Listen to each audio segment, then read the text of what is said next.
But just as you wouldn't go to a restaurant and expect the waiter to divine that you have a nut allergy, I may not know something immediately. And I don't think it's the waiter's responsibility to ask if there's any allergies. I think you, as the allergy person, as an adult, have a responsibility to verbalize that. Because if you don't say something and they serve you a peanut butter cookie and then you eat it, I don't think that that's on them.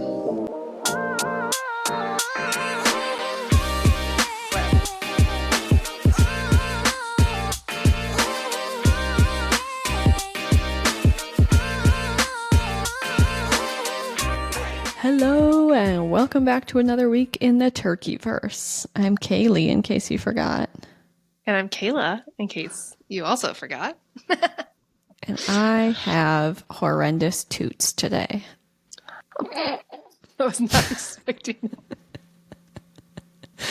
Not expecting you to say that. I think I'm 4 for 4 and freaking you out with my intros. I love it. I was expecting you to say something right that first sentence. I was like, oh, she didn't say anything. And then you got me. You got me by surprise. I tried to keep it normal and then... well, welcome back, everybody.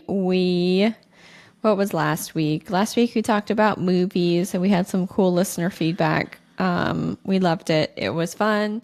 And this week, this is another one of those offline conversations that Kayla and I have been having that we decided we wanted to take down a little bit more formal notes and have more of a real conversation and hit record. So here we are yet again. Kayla, do you have any intro thoughts? Otherwise, I'll just flop out my question. You flop your question and then we can go from there because I think this needs a intro question to lead this off. Okay. So we've been sort of playing with this format of asking a question and exploring topics from the point of view of a question. I think it's very non-confrontational, and I think it's a good way to open a dialogue. I think it's something I naturally do, but it seems to work, especially for some of these topics that might be a little more spicy for some people. So here we go. Main topic. I don't know why I read that out loud. I'm reading off my notes, obviously. I only have peppermint tea in here. It's not even anything fun. Okay. Where does my responsibility to be empathic and sensitive end, and your responsibility to manage your own emotions begin? See, it feels like such a spicy question in this climate, but honestly, like, I love the way we lay these out because it is just a question and we can have an open conversation about it, and we're not telling people what's right and what's not right. It's just an open dialogue. And I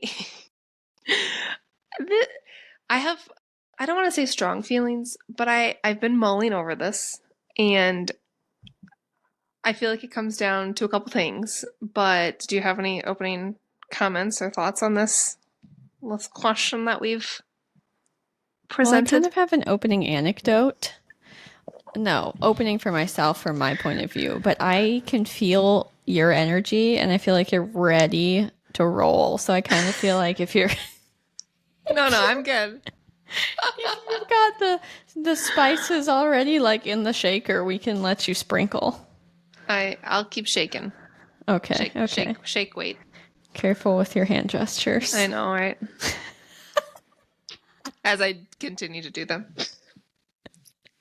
Maybe someone will remix this and then add in an AI something. I hope not either. We interrupt this show to let you guys know today's episode is brought to you by our new YouTube exclusive series called Poddle. Brought to you by us, Nonsexual Soulmates, the Poddle episodes are short and sweet, but they are actually far from sweet. Join us for our Saturday morning shit show where we explore the comedic dark side of today's topics and expand upon our long-form podcast shows by doing the exact antithesis of it. If you like rants and rage and a place for judgment, our first Poddle is live as of Halloween. Dropping every Saturday morning, check out the Poddle on YouTube. Now back to the show. Okay, so here's kind of... I had some initial thoughts, and just like you said, I like talking about these things because I know we can revisit them in the future. and we could re-listen to what we thought now, and then we could analyze how we've changed our opinion based on the life that we'll have lived between now and some future time. And I do feel a continued need to acknowledge that people can have an opinion, and it's formed by the life that they've lived and the experiences that they've had, and obviously the way that they present themselves to the world, and then the way that the world views them. So other people are going to probably have a different reaction, and it's what I hope happens, because as we've talked about from the beginning, we don't want everybody to have the same points of view, and that's why we're asking this as a question, to open a dialogue beyond just you and I, because I have a feeling we're probably going to agree on most of this. That's my caveat. Moving along, I thought about this from like a couple different points of view. So I had come up with this question. It was like an idea in space. We tried to distill it down to a singular question.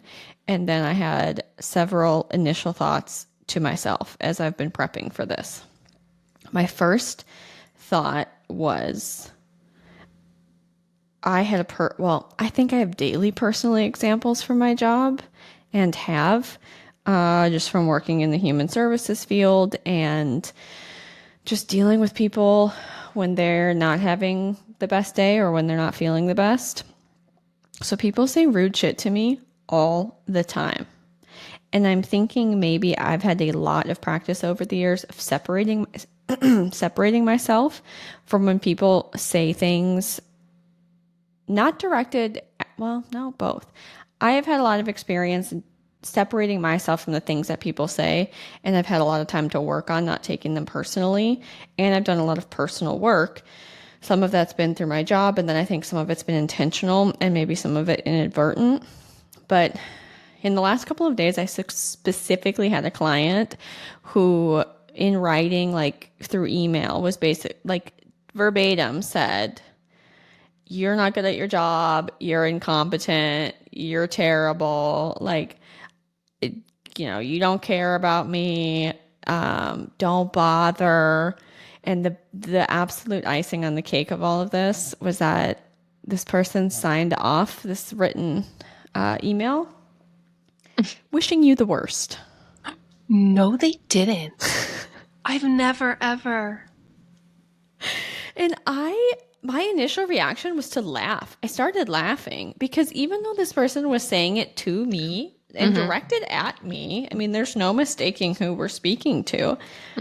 It's not about me. Like, whatever is going on with this person is not, I don't want to say it's not my problem, but it's not my responsibility.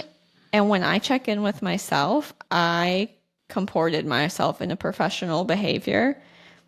So I'm just not going to take ownership of what the person said. And it's not, I know it's not true. And so maybe that's part of what has made some of the stuff with the online comments and just some of the culture in general. I sometimes have a hard time connecting with people who get really emotional when somebody that's removed from them is talking about something that may relate to them but isn't directed at them personally, and then they get their feelings hurt really badly. Because I have had to develop a thick skin over the years for self-preservation, and it's not thick skin to say I don't care or to brush it off, because I think a lot of people say that and it's a front and a mask for actually having their feelings hurt. But it's the ability to separate yourself and be like, this just isn't about me.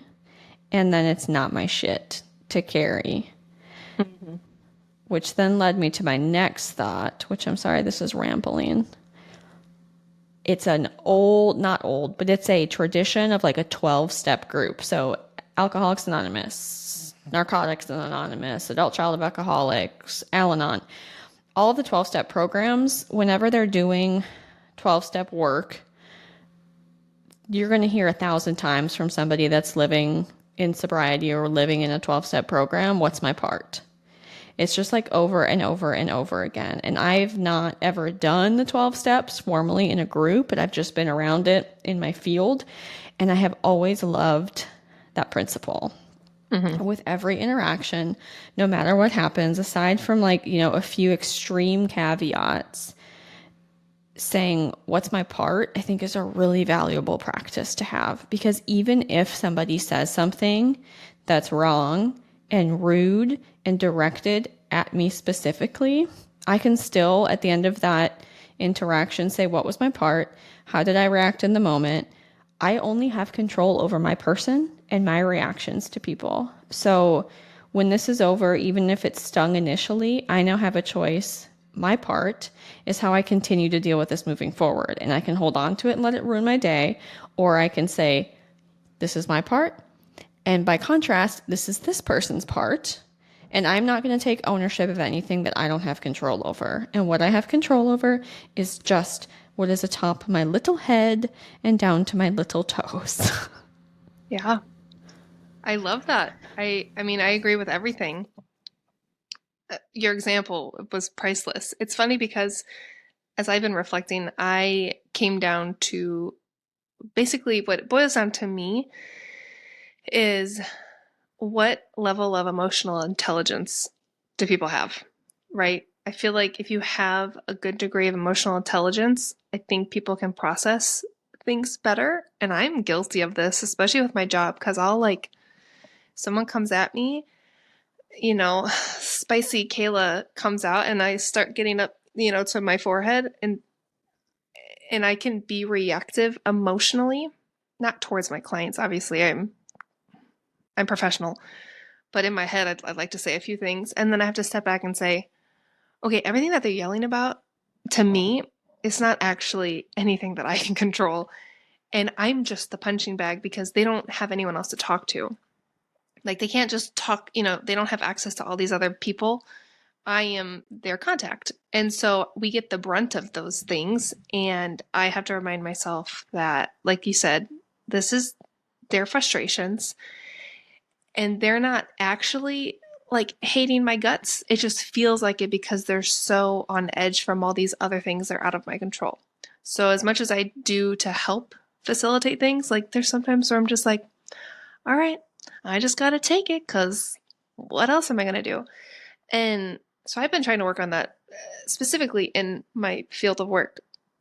But to kind of bounce off of that, my other thought was while I was kind of going through like a self-finding journey or, what like in my like healing stage or where I did a lot of personal growth, I should say, which I don't think you should stop personal growth, but where I was like really focused on that, what stuck to me is someone said, you're like what I do to you can't really affect you. Meaning, if I'm in an argument with somebody and I'm saying, you're making me so upset, you're making me sad, you're making me feel blah, blah, blah, fill in the blank.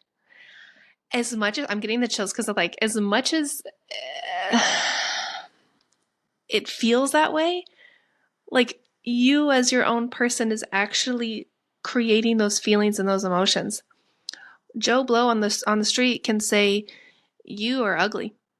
And I can be like, whatever. I don't care about what your opinion is because that doesn't hold any weight in my life. Or I can be like, oh my God, you just call me ugly? Like, and like have a whole emotional breakdown. And it's all about how you react. And like that person actually can't affect my emotions. I have to like process Regulate. and regulate my emotions. I That was a think what big you thing for said me. about, I feel like what you said about your work thing is a good metaphor for life, because there Mm-hmm. are so many times we encounter people and bump into them in the world, or they're putting content out on the internet and they're saying stuff and something's going on. Like Mm-hmm. they're using somebody else as a punching bag. They're taking a shit on women because no one's touched their pee. Like, there's layers to stuff. So I Yeah. think that's a good thing to remember in life. Like that's a Yes. very good example. Yeah, like the other Shoot, day you I was said in the. something else. Oh, No, sorry. keep While you going. think of Keep that, going. I, I, I'm not saying that I'm the expert in this because literally the other day I was in line for Starbucks and the lady was just being a rude, see you next Tuesday.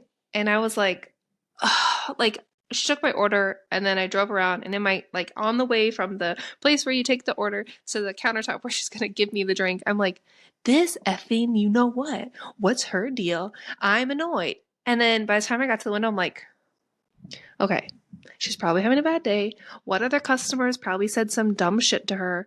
Like, this is not on me. And then I was very nice to her, like, when I saw her in person, and I ended up asking her, like, how's your day going? And she was like, I mean, it's all right. Thank you for asking. And so you can tell, like, you've got your own personal stuff. People just end up people end up having to take that on others, and it's our job to not take that on ourselves. Mm-hmm. What you said about the example of a guy, like a random dude on the street calling you ugly, made me think about, I think we get hurt the most and we get offended the most for when people say things. Let me reword this. I think that the things that hurt the most are wounds that we haven't healed. So while what they're saying is not right and probably shouldn't be said by anybody, yes. Do I have control over that person's behavior? No. Mm-hmm. And even if I put a muzzle on them or shove a ball gag in their mouth, the thoughts are still going to be there. So we haven't changed the core of whatever the issue is over there outside of us.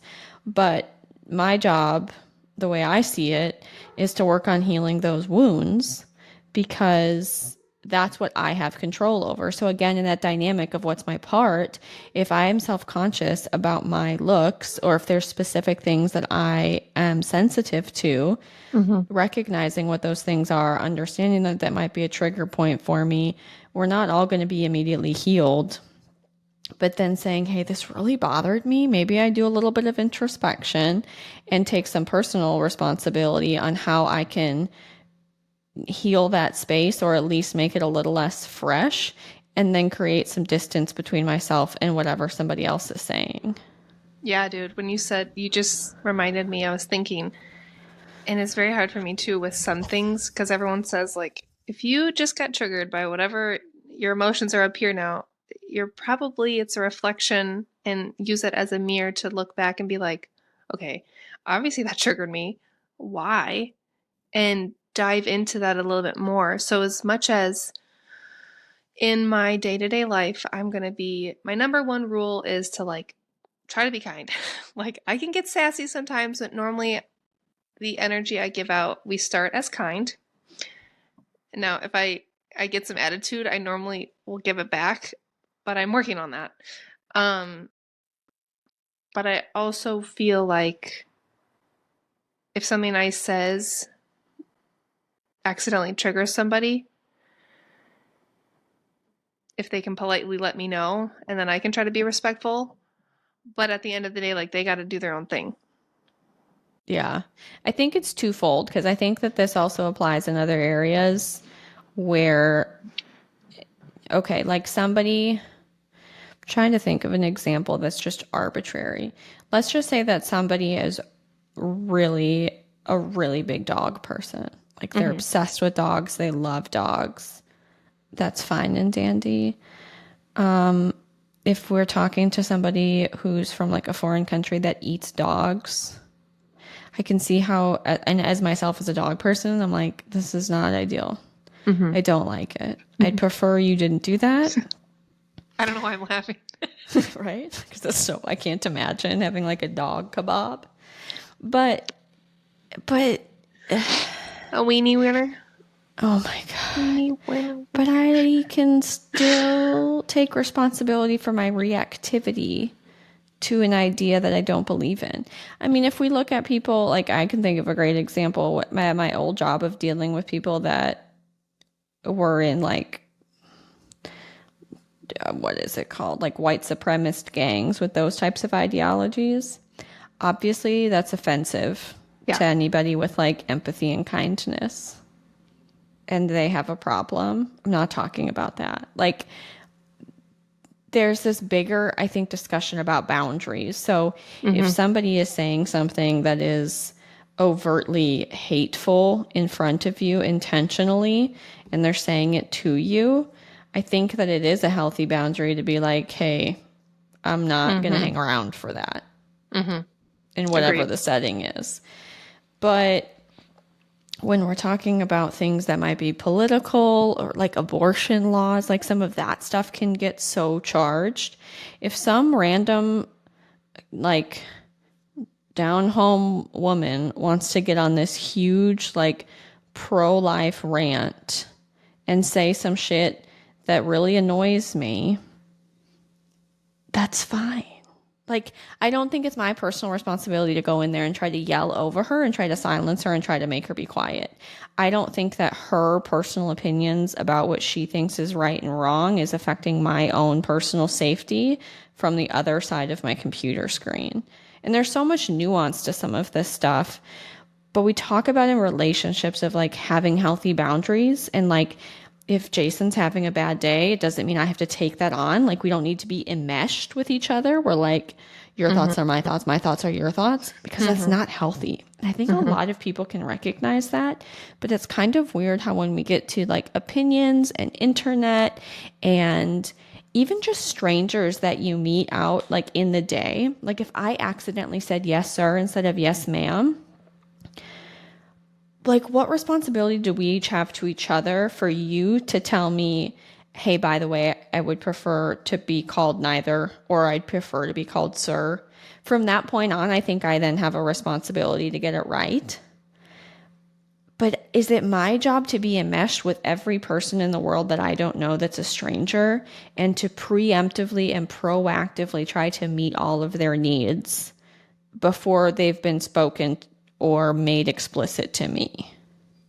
Clip that part, because that you said, I literally, because the whole time you're talking, I'm thinking about the other one thing I wrote down, and I said, literally in my notes, I said, we don't all need to agree or have the same opinion to make them true for you. Your life experience and your existence is true for you. My existence and my truth or way of living or my morals or my thoughts are true to me.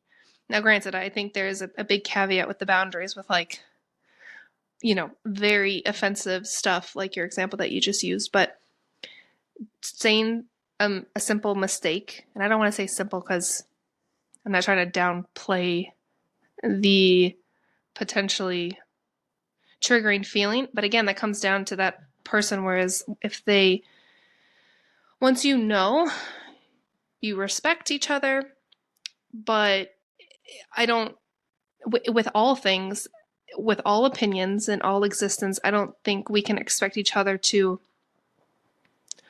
read a glass ball and like just predict the future and know what we're supposed to say or what we're not supposed to say, or if this thing is going to offend someone or if it's going to offend somebody else.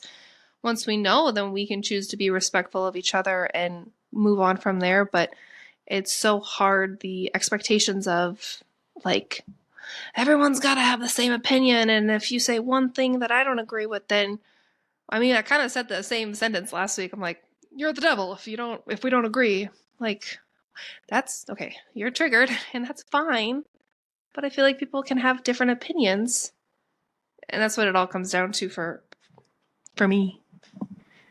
I think that's a big one. I think the emotional boundary is a weird thing for me. Why I'm responsible for people I don't even know's feelings. When I check in and say, what's my part? Was my part being like trying to do my best? Then I think your responsibility is to also give people the benefit of the doubt.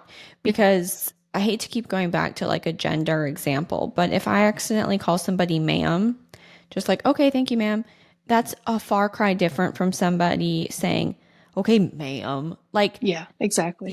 so I understand that language matters and that the way that we talk about people is important, right? Like when you talk about somebody in like a criminal case, the way that you refer to them, your defense counsel would object if the government was referring to a defendant in a case as a felon or, whatever, some derogatory term. Obviously, Yeah. that could potentially over time influence a jury hearing the same thing over Mm-hmm. and over and over again. So I don't want to diminish the importance of using language that isn't harmful or hurtful or hateful. But again, when I go back to saying, what's my part? What of my part is to try to be sensitive and to hear and to Mm-hmm. ask maybe if I have a question, but also what is your part to say, not everybody can read my mind? Because in a Mm-hmm. relationship, like I don't expect Jason to know what I'm thinking, and we know each other pretty well. Mm-hmm. So I don't Mm-hmm. expect like strangers to know what I'm thinking either. And that's Yep. where some of this gets hard for me, and that I continue to have questions because I don't know what it feels like. I mean, I hang my tits out when I'm out in public, and like I think it's pretty obvious that I'm a woman and want to be called a woman, and I'm going to introduce myself as such. Like I don't have any experience with that. So it isn't actually, it's a question that I Mm-hmm. would love to have answered or have a discussion with somebody about. But sometimes I think that our perception of danger has changed a little bit. And you have spoken about this before, but there's gradations of things. Like Mm-hmm. not everything is hate speech Mm-hmm. with the intent to incite violence and do harm and hurt feelings. Like there's levels of ignorance, I think, like above and below that. Yeah. And then I also think that if we're so hyperbolic that everything is just like the worst, I feel like some of that is a product of us not having experienced physical danger and having a comparative scale to plug that into. Because Mm-hmm. maybe that is the worst for you, but I would argue that some of that lacks perspective. Yeah. It always brings me back to the saying or the quote or whatever. Joe Rogan talks about this all the time, not to shout him out, but I mean he does. It's always the concept of hard times make strong men and strong or good times make weak men. It's just like this, we're in this state where I mean there's shit going on in life, but there's so much stuff that we're exposed to with the internet and just the accessibility to everything, and especially like keyboard warriors and stuff. Those comments and words and language feel so, I'm using air quotes, threatening. And sometimes it can be if you're like actually like making a threat, but typically just we're feeling threatened by something that's not actually a life threatening situation, because we're not even used to or have the familiarity of an actual like real life threat like lions or the plague or war in our backyard, stuff like that. Mm-hmm. And that's where I'm like I just feel like there's how do I word this? I don't know. I've lost my train of thought. I'd like to say That's it okay. gracefully, so I'm not going to say it at all. That's fair. I think that again, it's an ongoing discussion. And Mm-hmm. if people could ask things more as a question, I think it would be helpful. But I can think of a good example of what you're saying where a guy wrote on one of our like videos who he wrote women are dumb. I'm Okay. like, okay.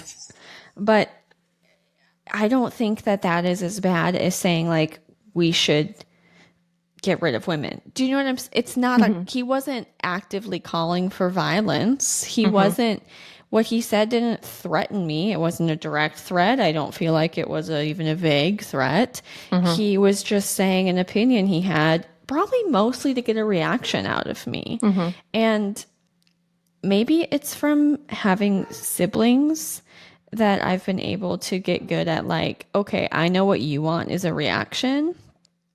And so the Satan in me won't give that to you. Also, I Yeah. apologize for my dogs barking. I have put them up and I don't know what they could be barking at. They are I think shut. they're feeling triggered by this episode. Apparently, they are. They're sitting in a dog room with like blankets. They've been fed and there's a sound machine on. Hey, for all the times that my son has gurgled in the background, I think we're okay. Speaking of, I thought of a very innocent example about language and boundaries. Like at this point, he's still a baby and he is the healthiest, chunkiest little fatty, chunky baby. And I love that because I love that he's gained his weight and he's healthy. And I don't mind when people say, right now I think it's a compliment and I'll take it all day long. But there's going to be a certain age where things change, and I don't want strangers and myself to call my child fat or chunky, right? And that's the thing. If someone does do that at a time where he's, taking in this language and could find it offensive and hold on to that and let that affect his life down the road, that's where, I'm not going to, what am I going to do? Like punch somebody for saying that? I'm going to be like, hey, I know he's such a cutie guy, but maybe let's use some different language because I don't want to put labels on him. So that's going to be something interesting as far as like children go, but that's just an example of, the language we choose to use. And if we don't like it, I mean, they don't know that, at this point it's fine. Where is the line where it's not fine? Some stranger's not going to know how, we interact on a day-to-day life and know when to stop doing that. So that's when you just say, okay, you proactively couldn't read my mind that we're no longer using that language. I will politely tell you, if you do it again, then we're going to have some problems. I'm just kidding. Sorry. But that's the mama bear in me. But that's where it's like, just have a conversation and be respectful and be like, hey, I get it. I won't do that again. I appreciate telling me. You bring up a good point too about kids, because when we talk about like kids and content that's online, and we've touched on this before too, that changes the tone of the situation to me. I don't want a 12-year-old having some weird old guy on Instagram being like women are dumb. Because I don't think they have the like mental fortitude at that point to do the separation and have the boundaries in place that we've talked about to say, you have a problem. That's not mine. Yep. It's yours. But again, like, I don't know how to solve these problems. I mean, I think some of that could go to like parenting and access to the internet, but not everybody's parents parent. So there's obviously a lot of different aspects that you can look at this stuff from. But I think at the end of the day, what I've kind of gotten to with myself is that it's my job to be sensitive and empathetic to people when we're talking about like on a one-to-one. And if somebody makes a correction, then I will always do my best to try and accommodate that as I can. But just as you wouldn't go to a restaurant and expect the waiter to divine that you have a nut allergy, I may not know something immediately. And I don't think it's the waiter's responsibility to ask if there's any allergies. I think you as the allergy person, as an adult, have a responsibility to verbalize that. Because if you don't say something and they serve you a peanut butter cookie and then you eat it, I don't think that that's on them. Perfect example to wrap things up. Yes. My other last thought is that in spaces like comedy and in spaces with podcasting and entertainment, and when you're talking about a performance, I also think that that's a different setting. And so for people to use hyperbole as an art form and a form of like exaggerated expression to point out a flaw or to point out a hypocrisy or, all of the reasons that people use art to include spoken word art, I also think that there needs to be space for those things to happen in those settings. And I don't think that it's the responsibility of the performer or the creator or the artist to try to manage the feelings of everybody in the general public. Because if that were the case, the only thing that you could do is like put up those old school bars, the colored bars with static that used to come on when TVs didn't work. Like that's the only thing that you could put on the television. And even then you'd be missing a color for some representation of like some month's awareness problem of something. So that also to me is a separation. You've got one-to-one interactions that you have a responsibility for. And then when you're doing stuff like this on a platform, I think you have a responsibility to try to still be responsible to the extent that your art form allows.